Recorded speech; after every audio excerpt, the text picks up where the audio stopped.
Hey everybody, if you are here, I am testing a new plugin. I know I'm a little early. I'm testing a new plugin to see if I can simultaneously stream to both YouTube and to Patreon. So this is just me messing around. So bear with me. I'm not starting the official Q&A just yet.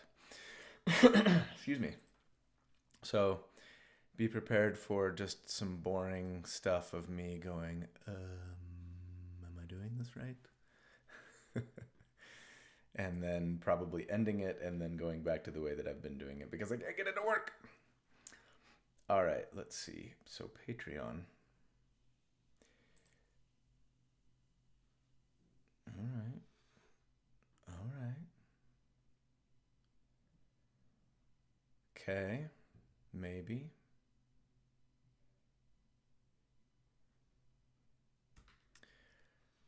I think I'm simultaneously streaming to Patreon and to YouTube right now. You know what? Wow, that was easier than I thought it would be, if it's working. And in which case, I'm not going to touch anything, and we're just going to leave it and go. So, if you are on YouTube right now, sorry, if you are a YouTube channel member, will you say hi and say, I'm a YouTube channel member in the comments right now? I would appreciate that. And if you are a Patreon patron, do me a favor and post something in the comments and say as much. Okay, YouTube, we got YouTube, thank you. Any patrons out there that are seeing this? Because when I look at my Patreon, it looks like I'm live. And now there are a lot fewer patrons than there are YouTube members, so wouldn't surprise me if none of them have logged in yet. You know what? I'm going to go ahead and post this on Discord and indicate that we're live so people know. And maybe I'll pick up some patrons that way. So I'm just going to copy this link and I'm going to go into Patreon, Discord, and just post that we're live. And I'm going to say at here, we're live. Sorry for the spam, everybody. But I got to see if there's any patrons. Actually, I better put, if you're a Patreon patron, you can access via Patreon right now. I think. Smiley face. All right, let's see what happens. Yeah, so far it looks like it's all YouTube people that are seeing this. So I guess we'll just see. And let me know, please, if you're a patron, if you can see the live stream. Smiley face again. All right. How's it going, everybody? You know what? And we're just going to go with this. And if it doesn't work, then I'm going to have to apologize to the patrons and figure out a different way to work it. But it looks like it's working on Patreon and on for YouTube channel members. Oh, wait. I didn't click start live on Patreon. So now, hopefully, there will be, okay, now hopefully there will be, it'll be available for patrons as well. Okay. So, happy Thanksgiving, everybody. Whether you celebrate or not, I hope you had an awesome Thanksgiving. I hope you had an awesome day yesterday, full of thankfulness and gratitude, whether you are in the U.S. celebrating Thanksgiving or not. I had a great day. Had my wife's family over. We hosted dinner. It was many hours of preparation, followed by not enough time of eating. I mean, it's always like a 20-to-1 ratio of time spent preparing versus eating. But the food was really good. And yeah, we had fun. We played some games. Played Wingspan after dinner, which is great. I didn't win, but it was still fun. And today I've just been, I slept in a little and went and spent some time in the sauna and then went and worked out. And then I spent about an hour trying to figure out how to get this stupid Patreon plugin, OBS plugin working so that I could stream to Patreon and to YouTube channel members at the same time. Patreon works. People from Patreon, except for it looks like it might be laggy. And if so, I apologize for the lag. It might be like my internet connection. And if it's my internet connection, then I need to increase my internet somehow. So that'll be my project for next month. Okay. This also means that I'm going to have to go back and forth between YouTube and Patreon to see what the questions are coming in. So that's a little bit annoying. But thanks for the tip, Louie. I will look up Nutty. Okay. So, yeah. I mean, why don't we jump in? Happy Black Friday. By the way, if you missed the announcements that I was making on my socials, I do have some new merch up on my merch shop. And like, you guys are the ones who gave me the ideas for the new t-shirts that we came up with. I've got a company that I work with. They're called Crown Studios. They're awesome. And they've got like artists and stuff on hand. And so I'm like, well, I'm thinking about this. And they'd send me like a mock-up and it'd be like, tweak it like this or do that differently, and kind of back and forth. And then we came up with some stuff that we really liked. So yeah, go to my, I mean, if you want a link to it, just, you can look on my Twitch or Blue Sky or, not Twitch, Twitter. I'll always call it Twitter, or Blue Sky, or on my YouTube page, like in the posts. I put a link to it there as well. And there's a really cool, my favorite one is the Welcome Home, the new Welcome Home shirt that we've got. It's so cool. And they kind of did this new thing with my logo that I love. It's like, it's a D4 still with like, it's like the D4 die, but it looks like a little house, like a little tent or a teepee, or, and it's got a little chimney with some smoke coming out of it. So it just looks kind of homey, a little door. And then just some other like D&D accoutrement with like Welcome Home. But then there's another one that's like me as Bob Ross painting a character sheet, and it just says like Happy Little Fighter Dip. And then there's one that's similar, but it just says all of my wizards are level 1 fighters. Like with my logo. So those are the 3 that we've added, in addition to the 2 that are already there, the proud member of the Silvery Barbs mob and the I don't make the rules, I just understand them shirt. So anyways, a few more options now. Get yourself a new t-shirt for Christmas or a friend or your DM or whatever. All right. Okay. Let's get into some questions, shall we? Let me just check the Patreon, make sure things are going well. Hey, everybody over on Patreon. We got a few that have logged in. Awesome. Okay. Okay, so as a reminder, in case you've not been here, questions get submitted on the Discord channel in the little live stream questions spot. And I read them there, and then sometimes I'll check the actual chat that's coming in. And hey, Steven, welcome to Diamond. Awesome. Much appreciated. Okay, so let me just go back to where we left off with the questions last time, and we'll chat.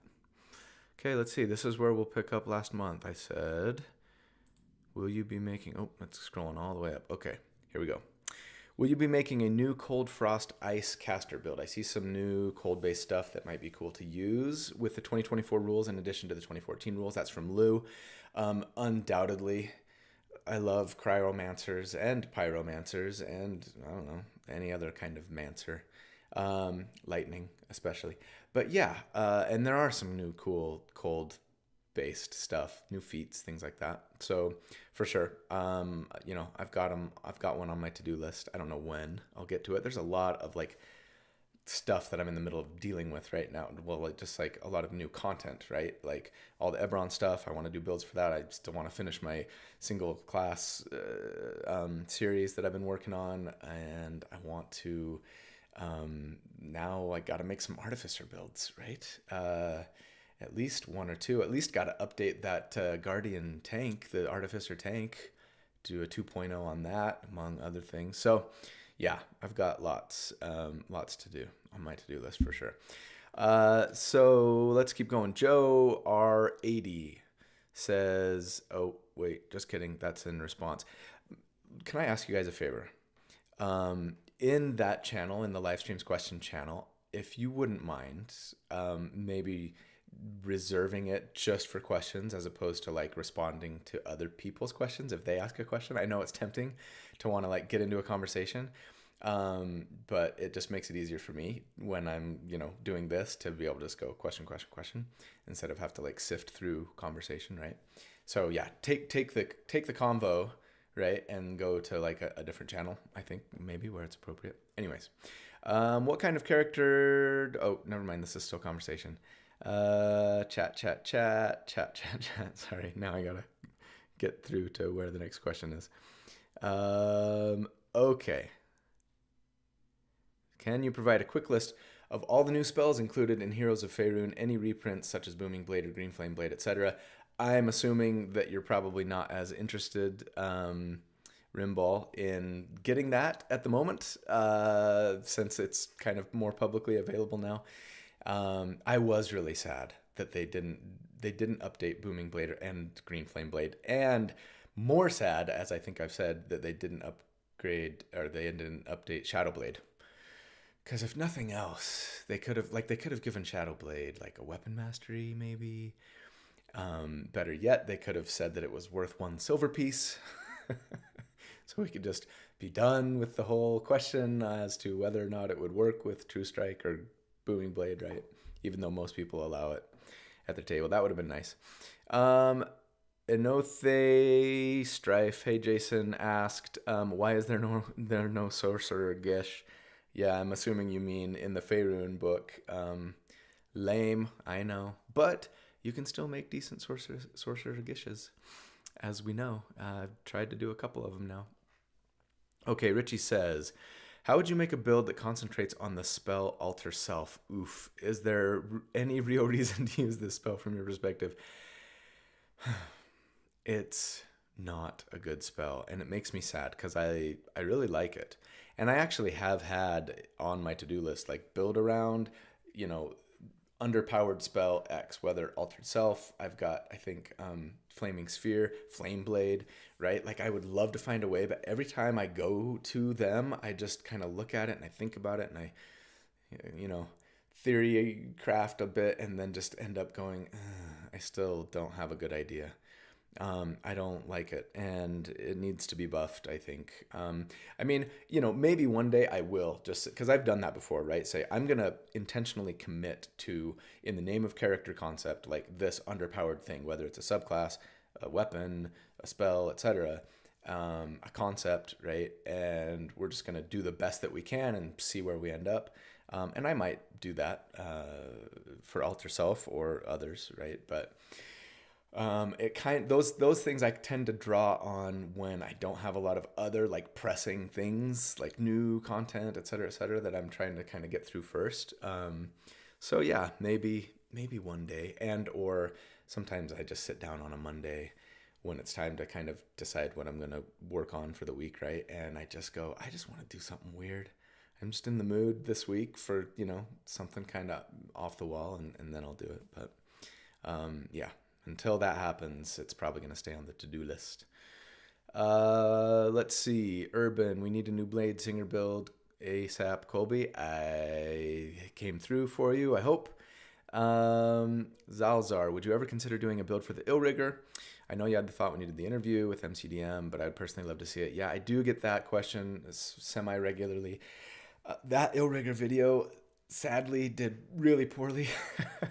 And, it could be for a number of reasons, but not surprisingly, right? Because third-party content often underperforms. And that's fine. Like, it doesn't mean that I'm never going to do third-party content anymore because I know that they're going to underperform. Sometimes I just do it because I'm curious and I want to do it, and I know that at least some people are interested, right? Yeah, so it's hard to say that like I'm gonna do an Illrigger for sure. I think if anything, like at the top of my, I might do a build for this other thing list right now is Daggerheart. I get a lot more requests for Daggerheart content than I do for MCDM or Draw Steel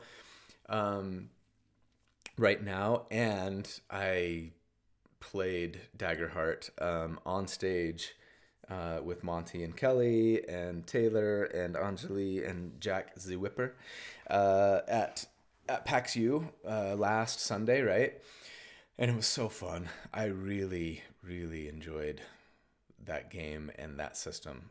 There are a lot of things about Daggerheart that I'm like, oh shoot, this is awesome. And I've heard a lot of people say stuff like, you can't optimize it as well, and I don't think I agree with that sentiment. I definitely had fun spending about 6 hours trying to figure out what my level 3 character was going to be. I built 2 full characters. I built a full warrior slayer and a full ranger, not the Beastmaster one, but the other one. And like I really wanted to play both of them. And rangers, by the way, in Daggerheart, if you didn't know, can be really good. Anyways, so yeah, I think if anything, before anybody gets too excited, and before any Daggerheart fans get too excited, I think if anything, what I would probably do if I were going to do some Daggerheart content would be, not that anybody asked, I'm just going off on tangents, would be to like do what I did for Pathfinder and what I also did for the Cosmere RPG, and first create a like how to play Daggerheart from a D&D vet perspective video, right? And see how it does. And if it did well, then I would probably do a build and see how that did, but also I would never just switch, right? I can say with 90 something percent certainty that I'm always going to be doing D&D content. And what it usually looks like is if I bring a new system in, I'll kind of alternate for a while until the videos from the new system, start really underperforming. And then I'll just go back to D&D content for a while. So that's in all likelihood what would happen, unless I just made Daggerheart content and they just continued to continually like way outperform the D&D stuff, which I'd be shocked if that happened, right? So anyways, just a little insight on how I'm thinking about things at the moment.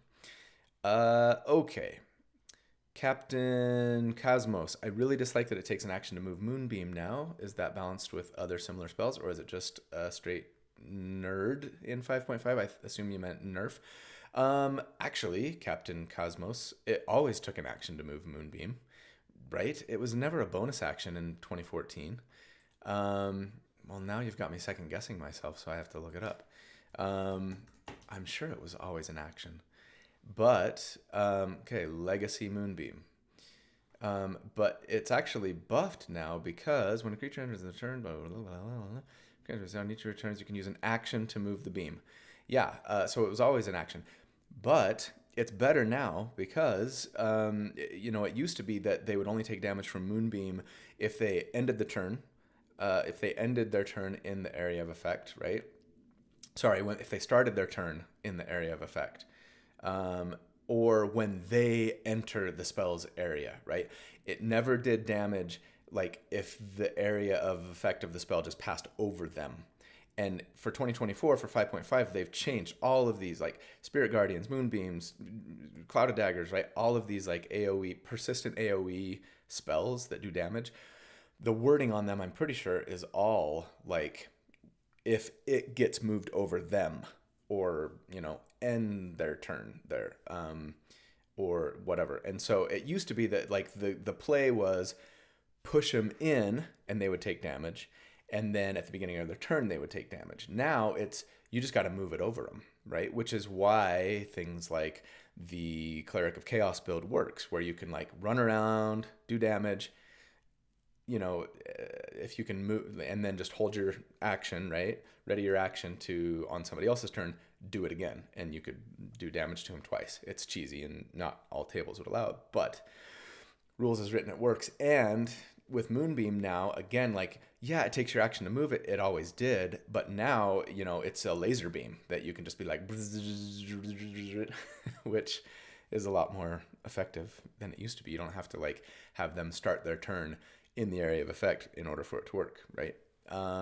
So let's see. Okay, let me jump over to the chat and see if we got some questions. I'll always respond to super chats, just so you know, and now that we can do them at least on YouTube. So thanks, Steven.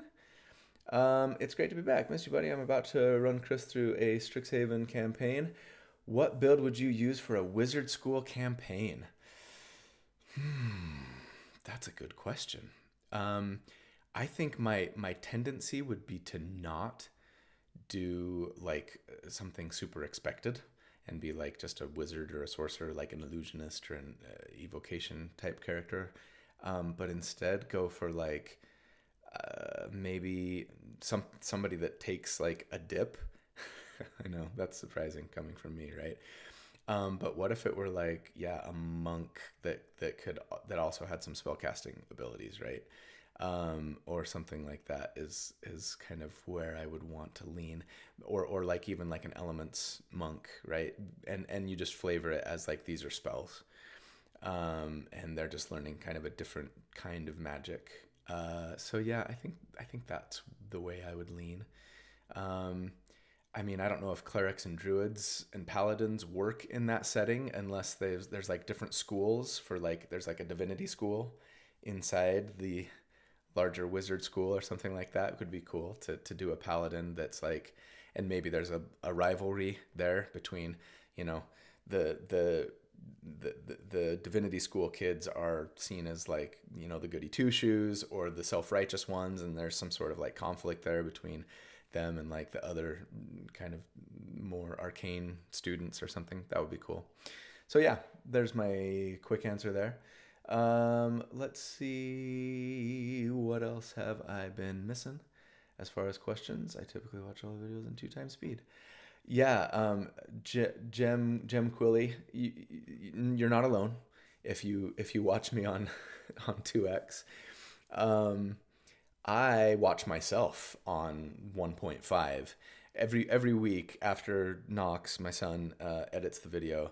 He uploads the first draft, and then I go back and watch it to catch any mistakes that he makes or that I make, because oftentimes I'll misspeak, right? And I'm like, oh, I said this wrong. Like, you got to put some floating text in that corrects me or whatever, or he misspells something. I don't catch it all, but, you know, anyways.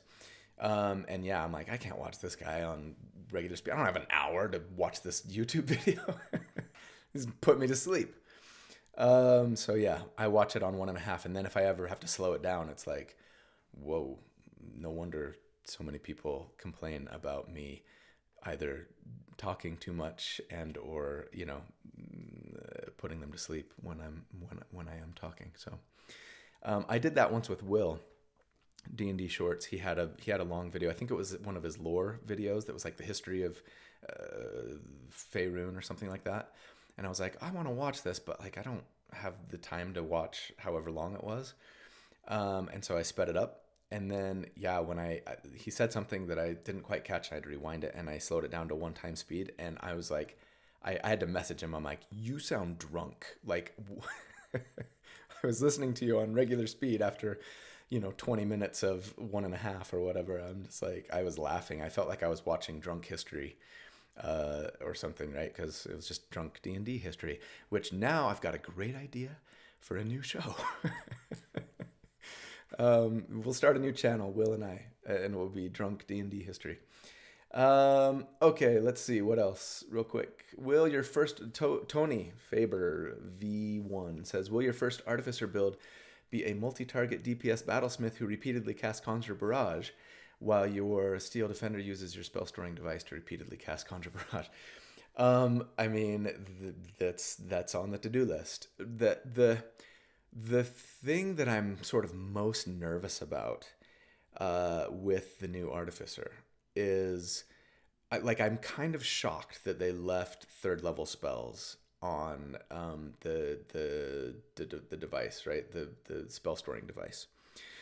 But maybe not. I think Will and I are actually going to do a collaboration video, maybe later this week, where we just kind of read through the Eberron stuff and react to it, right? Well, mostly probably Artificer, maybe other things too. But, and so this will probably come up there, but I'm sort of shocked that they kept third level spells on there, and or that they didn't limit the number. Maybe you have charges and first level spell only takes X charges and second level spell takes more and third level spell takes more.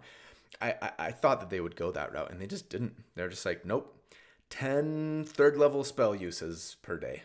And it's like, wow, that's a lot. But at the same time, in my opinion, artificers are maybe a little underpowered, and they didn't do a lot.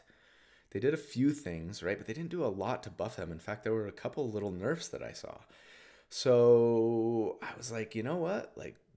Maybe that's fine. They're not going to get third level spells until 9th level. I don't know. But my fear is that the meta for artificers now is just going to be third level spell, right?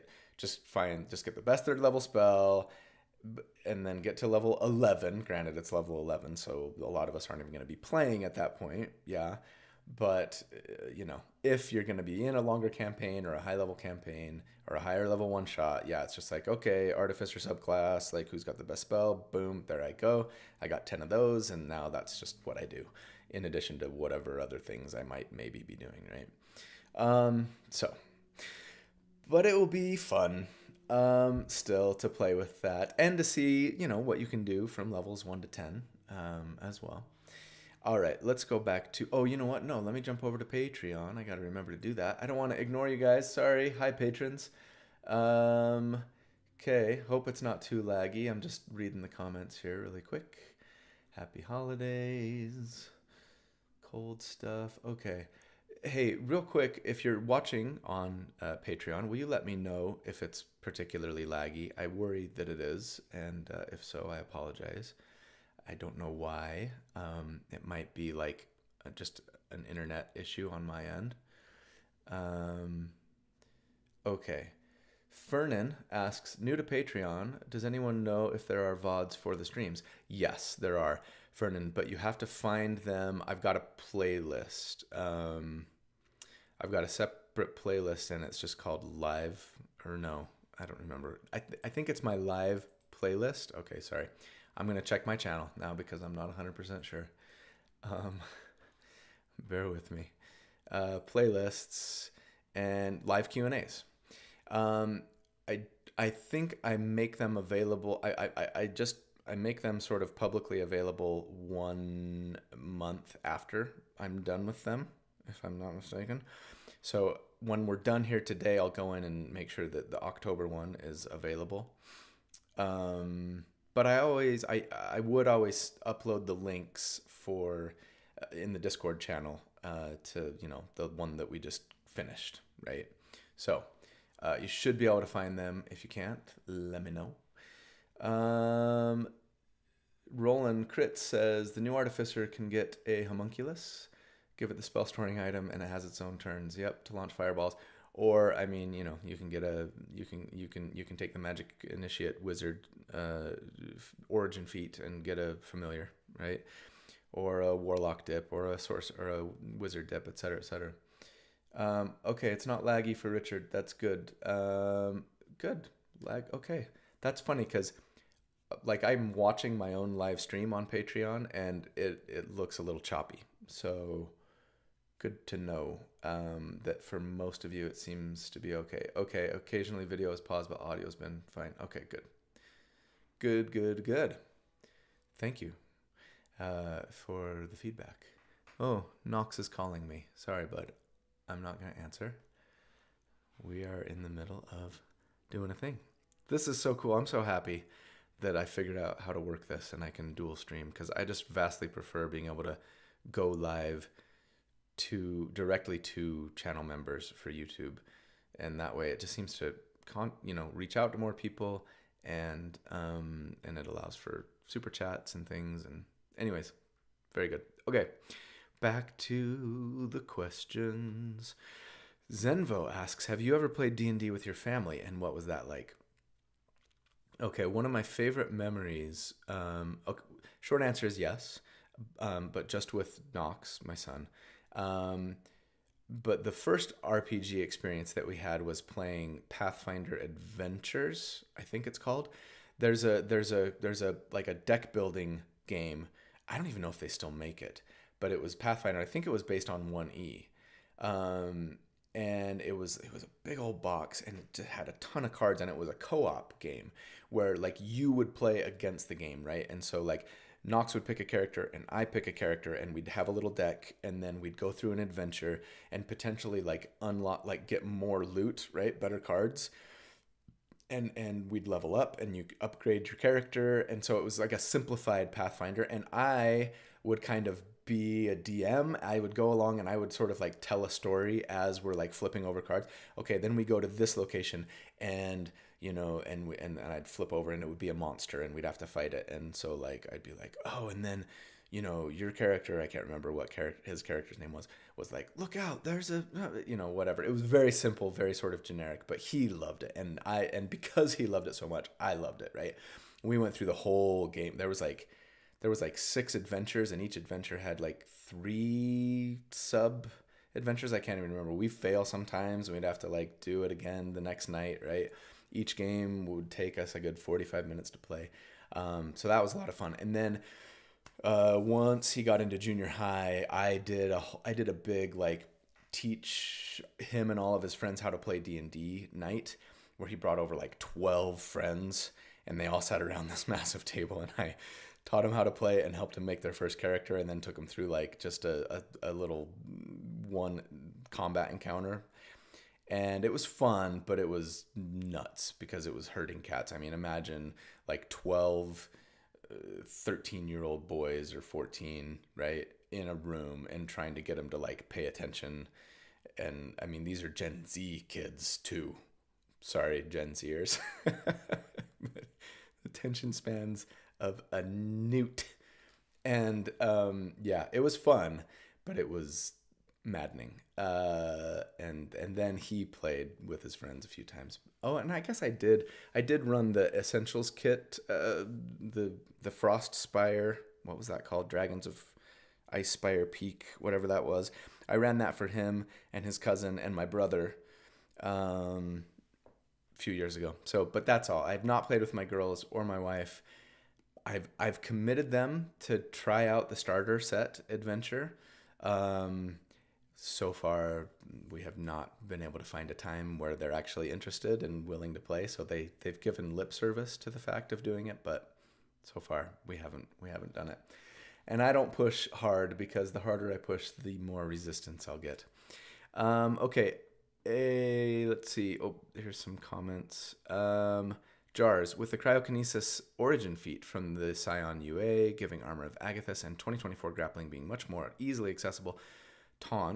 A much more easily accessible taunt. What does a 2024 exploding tank build look like to you? Seems like Moon Druid might be too strong.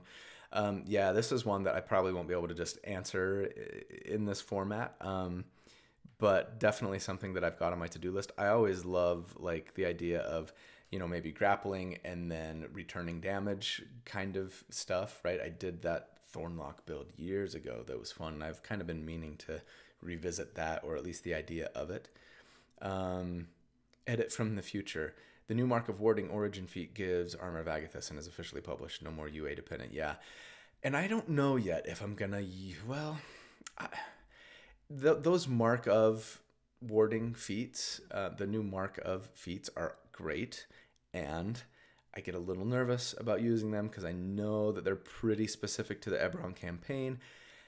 But it does seem like most people, like if it's official, WotC content, and it's in D&D Beyond, then most people seem to allow it. So we'll see. I'm definitely going to play with those new feats. I don't know if I'm going to be like, I'm just going to use these all the time, if and when I can, because my fear then is that they become the new, custom lineage or whatever, and I kind of rely on them too much because they're too good. Not that it really stopped me. Not that it's really stopped me much in the past from using Elven Accuracy and Fighter Dips and custom lineage back in the day, right? So I don't know. We'll see. But yeah, it's fun. It's always fun to have new toys. Aoth Ra says, please cover the UA that just dropped before the Forgotten Realms Heroes. That is early access. Yeah, and that was almost a month ago. So I have not had time. This last month has been so busy. I do like to jump on and maybe do a live, whether by myself or with Chris or with Kelly or Monty or Will or whatever, and go over new UA when it drops. But I just didn't have time to get to it this last month, unfortunately. Sorry. Let's see. Sean says you were no longer live on the YouTubes. Again, that was a month ago.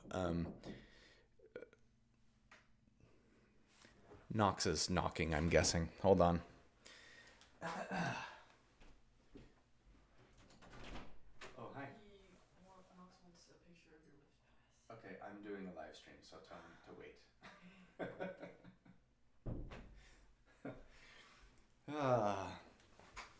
Children are awesome. Okay. Unoptimizing. Oh, sorry. This is just commentary. Is there a monk subclass? McDeasy says, is there a monk subclass you'd like to see remade or a new concept for 5.5 that you think should be introduced? Yes. I mean, yeah, both, right? I'd love to see, Drunken Master, I think, I love the idea of the Drunken Master, probably because I am a big fan of that old Jackie Chan movie. And that Tekken character, who was that guy in Tekken? Anyways, so if they could get it right, and it looks like the new UA, the UA of the most recent UA of the Drunken Master that I saw had some potential. Sun Soul was cool. Actually, maybe the one that I'd most want to see would be, people are going to say, Ken say, I don't like weapons on my monk, even though I whine about them not having weapon mastery. What's the arms, the magic arms, Astral Self. I really liked that one conceptually. I'd love to see it redone. But the one that I'd most want to see is none of those. It would be, something like Monty's Arcane Hand.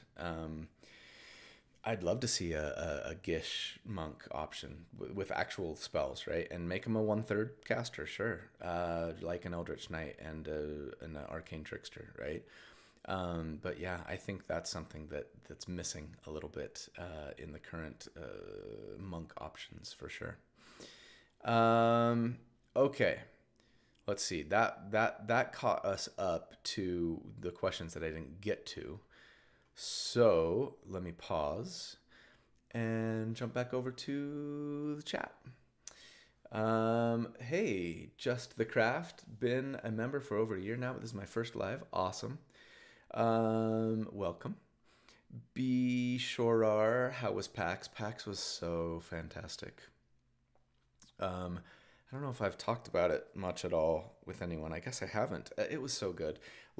Those cons are a lot of fun, and my very favorite things about them are, well, there's two things. One is seeing my friends. So it's a great time to just hang out with, the Dungeon Dudes and with Will and with, Antonio from Pointy Hat and Ginny and like their partners if they have them, who like I've become friends with too now.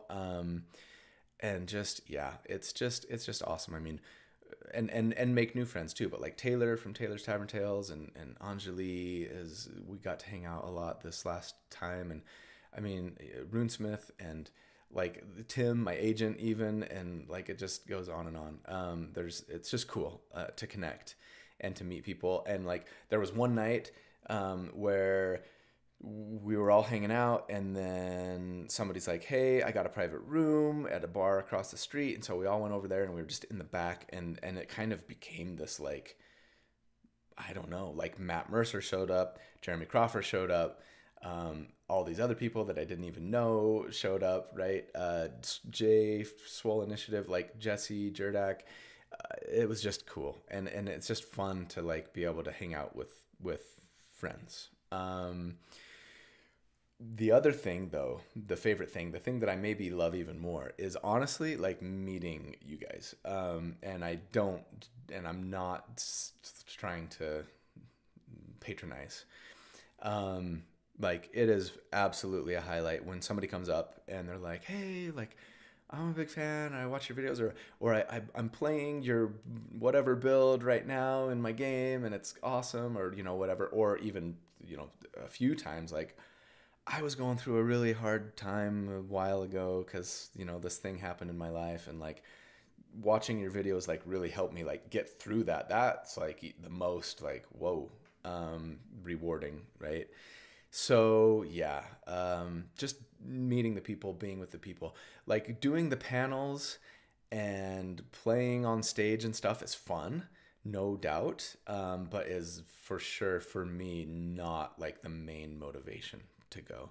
Walking the showroom floor is also really awesome. Just seeing all the cool nerdy stuff that I get to geek out about, right? Like I spent 17 years in the financial world, basically, and before I started this channel, and I used to travel for work a lot, and I would go to conventions, the ETA, the Electronic Transaction Association convention, every year in Vegas, right? And among others. And I'd be meeting with like CPAs and stuff. And so by contrast, like Gen Con, PAX U, I'm going to Gary Con for the first time ever in March.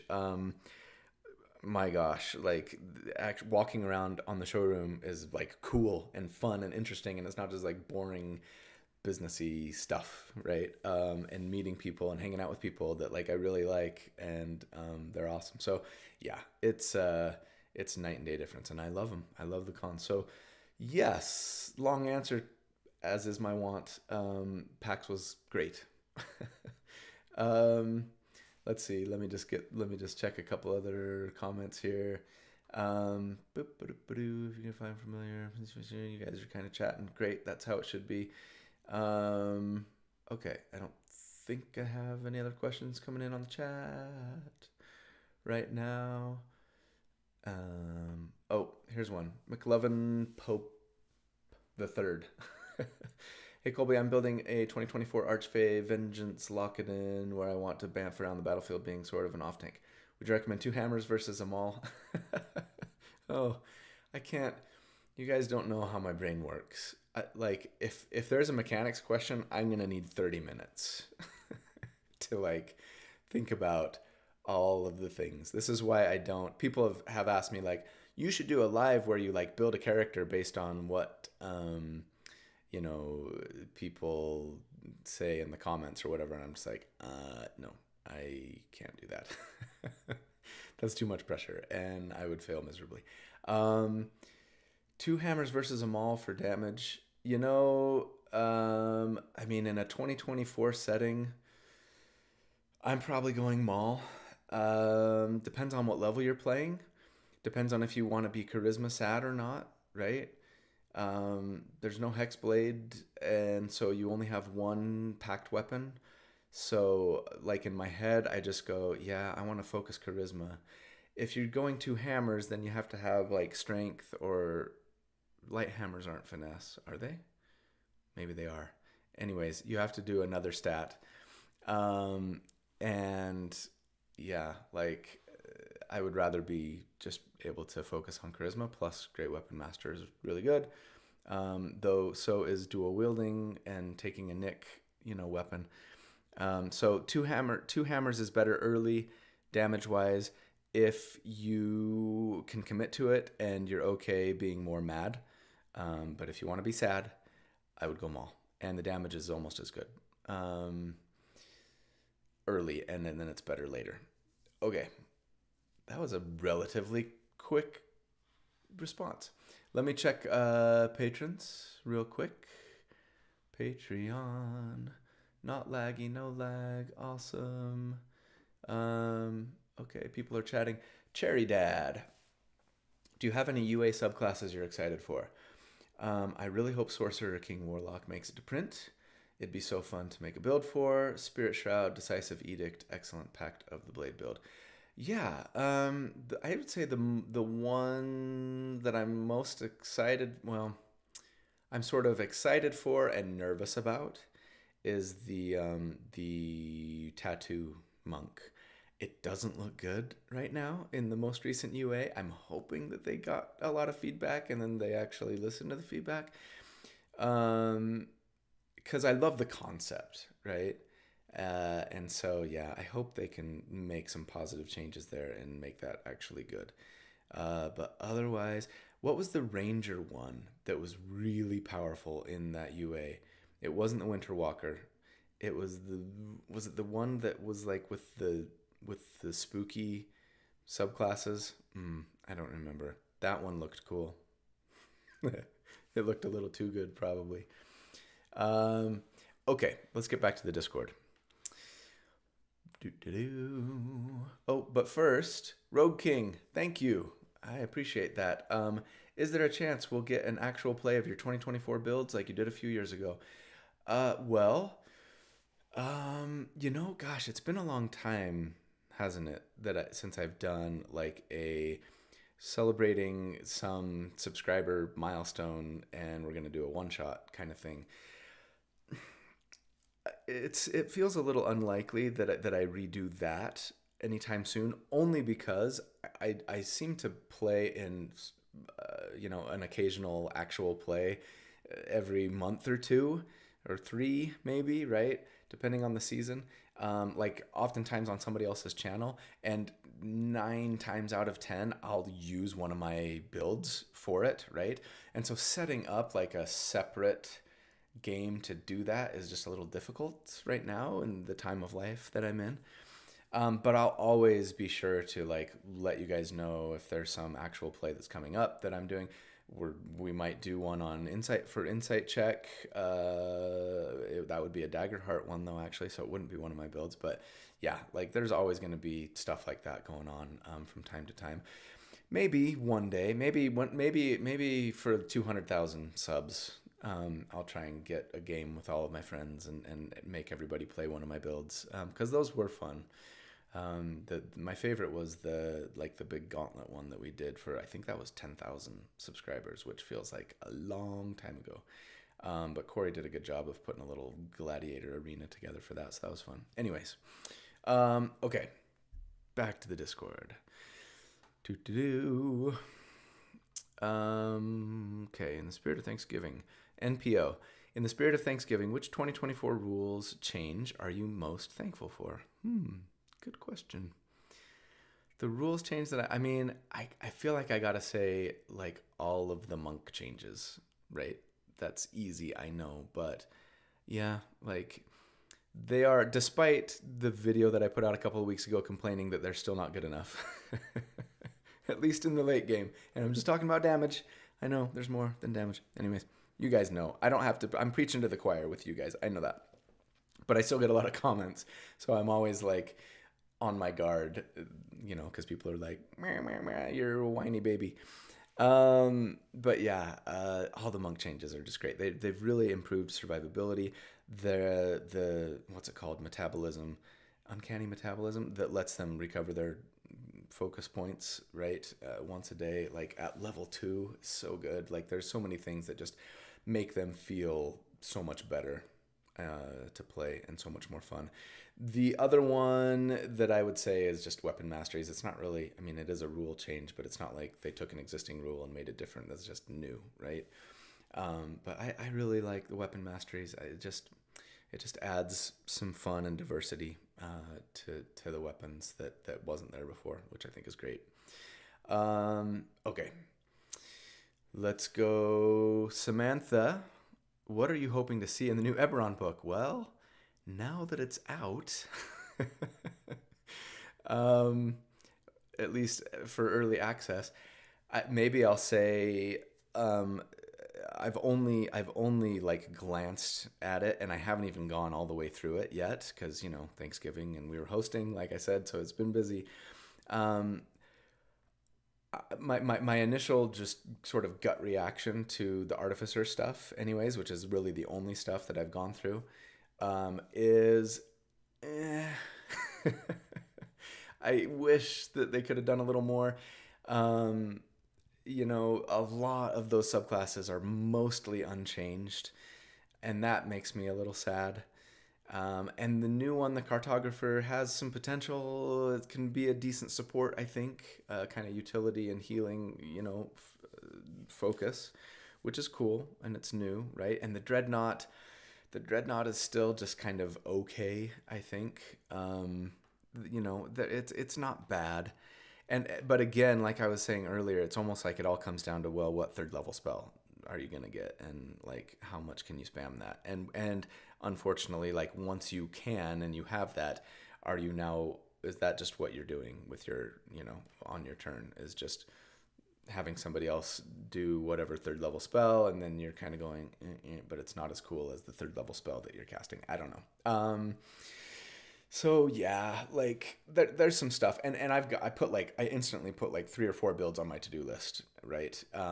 So maybe I'll be pleasantly surprised and go, you know what? Like, I didn't realize it, but this little tweak or that little tweak like has a bigger impact than I maybe thought, and like this is cool. This is fun and different and more powerful than it used to be, than I was giving it credit for, right? But yeah, I guess I'll leave it at that. Erexthos Demetris. What class subclass is the best controller in 2024? And will you make a build about it, like the Clockwork Controller in the past?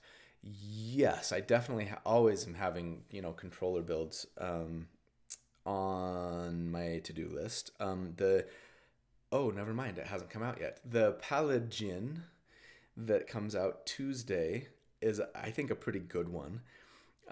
It's a single target control build, but I think it's pretty good and fun.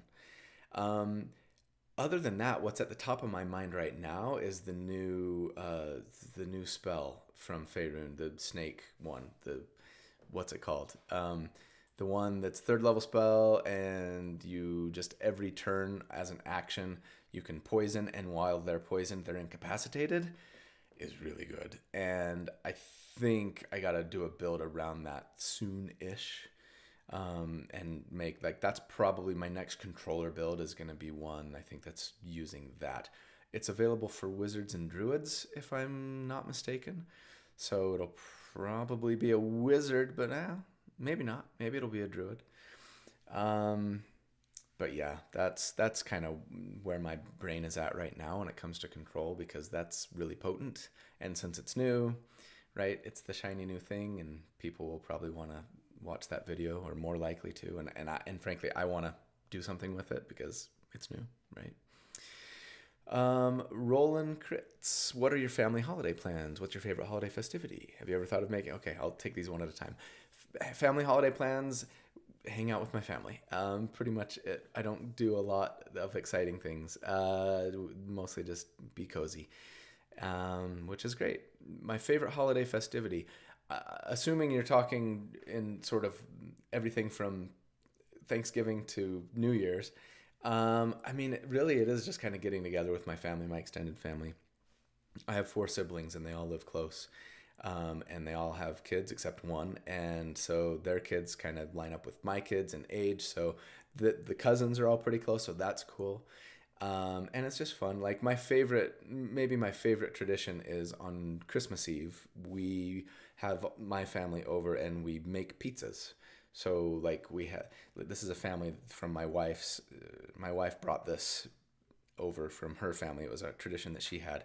And yeah, like we have this homemade pizza dough recipe and sauce, and then everybody brings toppings, and we just make pizza and, whatever, like listen to Christmas music and maybe open a present.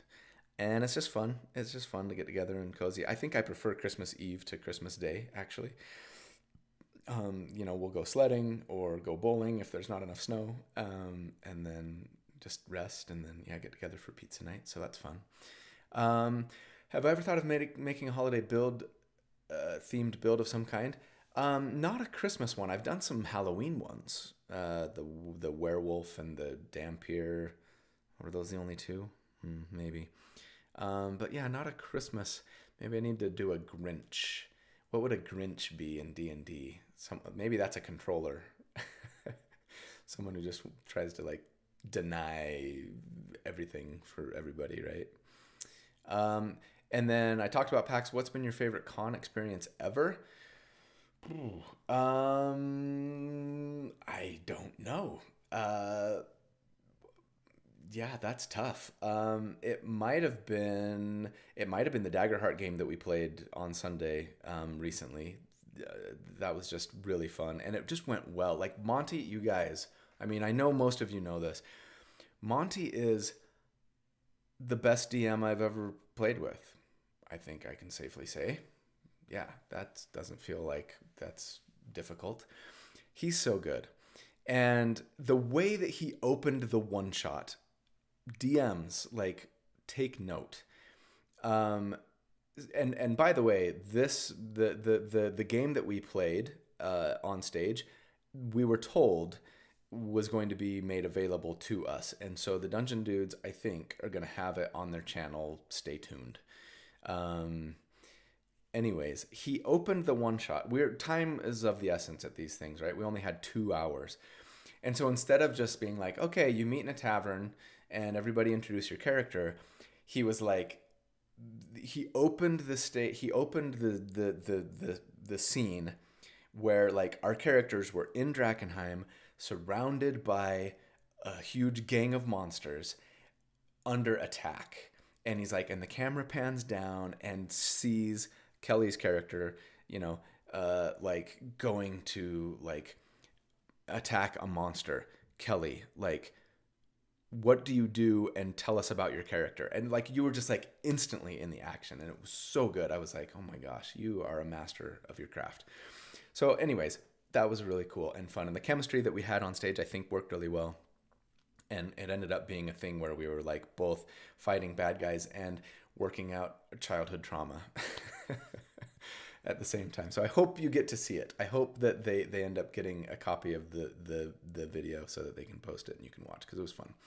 Other than that, I would just say, like I've kind of said, meeting individual people who have come up to me and been like, hey, not only do I enjoy your content, but like something that you said or did, or your videos like kind of really helped me in some way, have been the awesomest, because those are the ones that I go, oh man, like it just makes it so much more rewarding than just like something that I do for a job, right?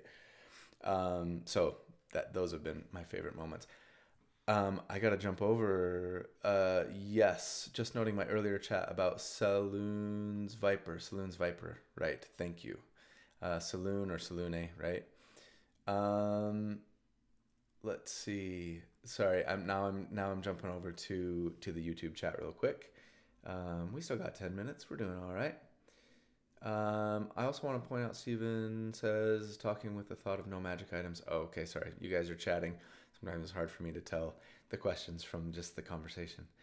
And I want you guys to have a conversation. Why, by the way, why did they spell it Saloon, like with a Y? I've always only ever seen it Saloon or Saloone with an E. Is this this is not a different goddess, right? Are there just different spellings of that same goddess? Anyways. an artificer that uses all their item. Monty is exceptional. He really is, and it makes me want to watch. I don't watch live plays, actual plays. I don't even watch Critical Role. I've been trying to catch Vox Machina, in Mighty Nine now, right? But that's about as far as I go. I just don't feel like I have the time. But it does make me want to watch his Drakenheim stuff, just, having played with them and just enjoying. And I mean, of course, Kelly and Jill and Joe, who I've also met and are awesome, are all great too, right? And funny. And so I know it would be a good actual play to watch. Shanders, thank you. Much appreciated. Why is Simulacrum never in the Bladesinger builds? Yeah. Good question. I mean, this is gonna sound like I'm cherry picking a little bit because I know I don't use it for the same reason that I never used the old Conjure Animals spell except the one time, right?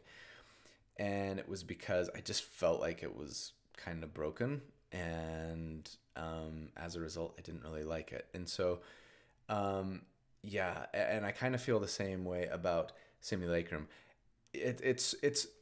But Simulacrum is problematic, right? Because it's like, it's so hard. It's a spell that's so hard for me to know if you will actually be able to cast this and like use this at your table, right? Because it's so resource and time intensive, and it's real squishy, right? And fragile. So it's like, it's really good. But can I say like, okay, we're going to build around this 7th level spell that, we're not even going to get till level 13 at the earliest anyways, right? But okay, now that we've got it, like, great, now you've got this Simulacrum, as long as you've got the snow and the rubies or the diamonds or whatever to do it, and all the time. Or if you're 9th level, you can use the wish spell but then you can only do that once every so, you know what I mean? So there's just like so many like constraints around it that it just makes me go, ugh. I don't like, it's hard to just sort of assume that we've got our Simulacrum and that they're alive and that they haven't used up all their spell slots yet. You know what I mean? Like, it's one thing if like you're getting them back once a day and it's reliable, but it's just not reliable. It's super powerful and super circumstantial, and you're not often going to have it, right? So that's just kind of why I just kind of go, eh. Like, if you know about Simulacrum and you can get it going, like, you don't need me to tell you that it's good and that you should use it, right? So I don't know. I guess I just kind of just go, eh. Maybe I should do a build where I'm like, okay, we're going to use Simulacrum, and it's for a level 13 or higher character. This is a one-shot character, or, where you're starting your campaign late or something. And let's see what we can do with it, right? Assuming that you've got it. But I just feel like that video doesn't get a lot of views, because people are like, well, I'm not gonna be in that situation, or I already know that it's great and I don't need you to tell me about it. So I don't know. Maybe I'll change my mind on that one day. Okay, let me go back to Discord. Oh wait, sorry, Patreon. Make sure I'm not forgetting anything here. Hollow Warden Ranger. That's right. Thank you. Favorite feats from the Faerun book? Origin or General, Cult of the Dragon, Initiate. I like the Zentarum ones. I like any of the ones that are the, like, when you're bloodied, then cool stuff happens. That's got my brain a little tickled. And I kind of want to, like, do a build around that, though it's hard. It's hard to just know that you're going to be bloodied, right? And maybe it's one where, like, you're doing damage to yourself before you go into combat. That seems crazy, but maybe you've got a shtick, in the name of concept kind of thing. Fernan, do you think 5.5 is overdoing it a bit with temporary hit points and teleportation? Yeah. It kind of feels like whenever they couldn't think of a good feature, they give a subclass a D10 plus. Yep. I love teleport. Yeah, I agree. Chris and I have talked about this, right? There are times where the new subclasses or spells or features that we're seeing are a little heavy on kind of the same things. Temp HP and bonus action teleport seem to be the biggest ones at the moment. And so yeah, I would like to see them get a little more creative, branch out a little bit, right?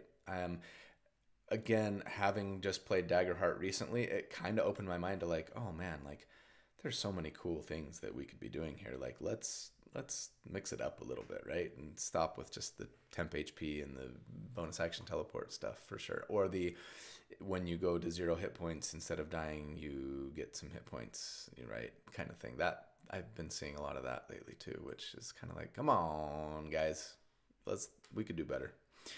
Okay, back to Discord. I'm almost out of time. Dang, time flies when you're chatting with your friends. Okay, Get 'em says, how would you advise a new player to adapt well to the rules and mechanics of D&D as a whole? I'm going a full spellcaster, well, Sorlock, and the list of spells I have can be overwhelming at times. I would say, watch my videos. Yeah, I mean, you know, there's lots of resources out there. For me, like, even if I weren't a YouTuber that makes content for D&D, right, I would probably recommend that.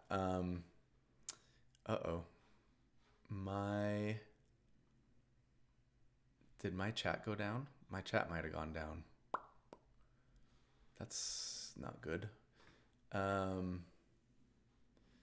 Hey patrons, can you guys still hear me? If you're on Patreon, it looks like YouTube crashed on me. I'm gonna try reloading, but it might not have worked. Or okay, I refreshed, and it looks like it's still going. If you're on YouTube, did I black out on you, or are we still good? I'm gonna assume we're still good. Anyways, sorry about that. Let's see, where was I? Yeah.